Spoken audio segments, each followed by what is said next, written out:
¿Qué tal? Buenas, ¿cómo anda el curso? Bueno, ya hemos visto varios autores, ahora es el momento de agregar uno más. Estamos y vamos a comenzar con la unidad número 3. También hay que hacer saltos. Así que bueno, ya hemos visto a Giovanni Sartori las conceptualizaciones e interpretaciones de la palabra pueblo y desandar, primero ver la complejidad que tiene la palabra democracia, democratos, a lo largo de la historia y cómo, de acuerdo a la palabra, se legitiman ciertos regímenes políticos que acentúan un valor de pueblo determinado en desmedro de otro. Después vimos Carl Schmitt, el momento decisional del poder, el momento del ejercicio del poder por un soberano, por un líder, una autocracia, un monarca, y la especificidad de la política. Siguiente, el autor Michel Foucault, a la hora de pensar al poder, las tecnologías de poder, las técnicas de poder, íntimamente relacionadas con el saber.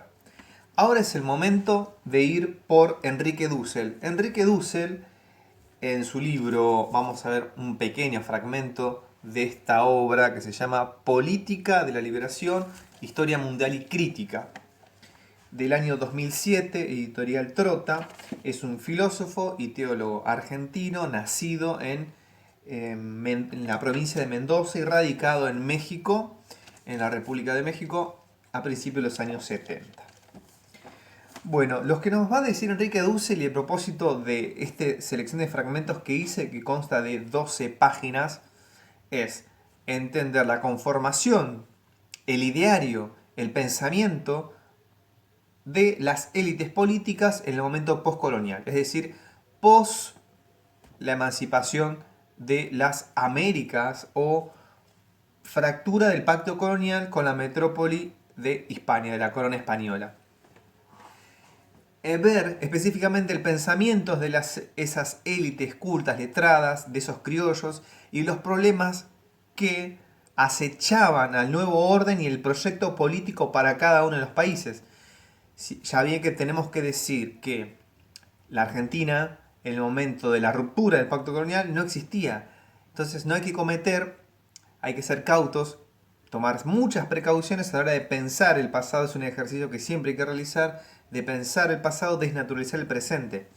Porque uno, es una suposición que siempre hace, que cuando comienza a hablar del pasado, es hablar desde el presente sobre el pasado y pensar que todo no, que siempre estuvo. Y no hay que presuponer el esencialismo, la esencia y el ser de la Argentina, sino que podría haber devenido de otra forma. Y eso no es un ejercicio ocioso, sino que sirve para pensar las relaciones de poder que dieron origen y resultaron en el devenir en lo que somos hoy en día. ¿Cuál es ese? ¿Por qué investigar esa problemática? ¿Por qué enfocarse en eso?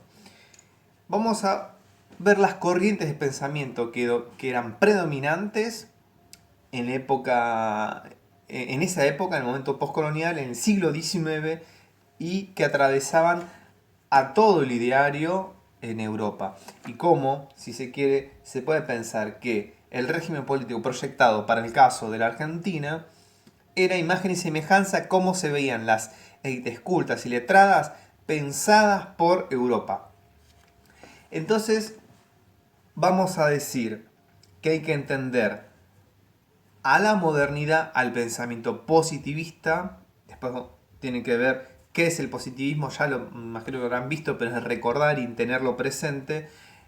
Por ejemplo, en sociología, qué es el positivismo, una corriente de pensamiento que propugna que la ciencia y la experiencia, las materias empíricas, dan la proyección y la elaboración de leyes positivas, y que marchan hacia un orden y de recta hacia una evolución de progreso que puede llegar a ser indefinido. Después vendrán las críticas a cómo pensar el progreso y por qué el progreso en sí mismo, y de pensarlo de forma indefinida trae sus problemas, justamente. Trabajo con una concepción de progreso indefinido, sin embargo las circunstancias, el contexto, la historia, los seres son finitos en términos de caducidad, se vuelve, todo se colapsa, se vuelve exhausto el medio ambiente, ¿no? Bueno, también es otra problemática. Pero volviendo a Enrique Dussel, como dijimos, el propósito es que vean las relaciones de poder, la conformación de las élites dominantes, la división tajante entre dominados y dominantes, entre gobernados y gobernantes. En este periodo, 1810 para el caso de Argentina, 1808 también otras, todo en gran fractura y en la descomposición o desgajamiento del imperio hispánico, en la cual tenemos la herencia tanto de la lengua, la religión, rasgos étnicos, y entender cuál es la argamasa y la especificidad de lo americano, que predominaba lo americano frente a lo que posteriormente iba a ser la conformación de los estados nacionales de Latinoamérica. O por qué van cambiando los proyectos de nación, los proyectos políticos de las élites gobernantes. Y cuáles son los problemas de legitimidad que afrontan en base a tener en la base un grupo amplio, heterogéneo, y las relaciones de poder nos van a hablar siempre de este otro excluido. Siempre hay un otro excluido o muchos otros. Entonces siempre es también la relación de la unidad con la alteridad, el ego con el otro. Dussel lo va a tocar, por eso lo menciono. Ver qué rol cumplían la burocracia hispánica, la corona española, la burocracia real, los ejércitos, los criollos, los mestizos, lo indígena, el negro, el mulato, el pardo, los zambos, todo ese grupo heterogéneo que conformaba el sedimento social de las clases y fracciones de clases o grupos sociales de la América. Continúo porque se acaba el tiempo ahí justo. Bueno, eso más o menos es el proyecto que vamos a ver.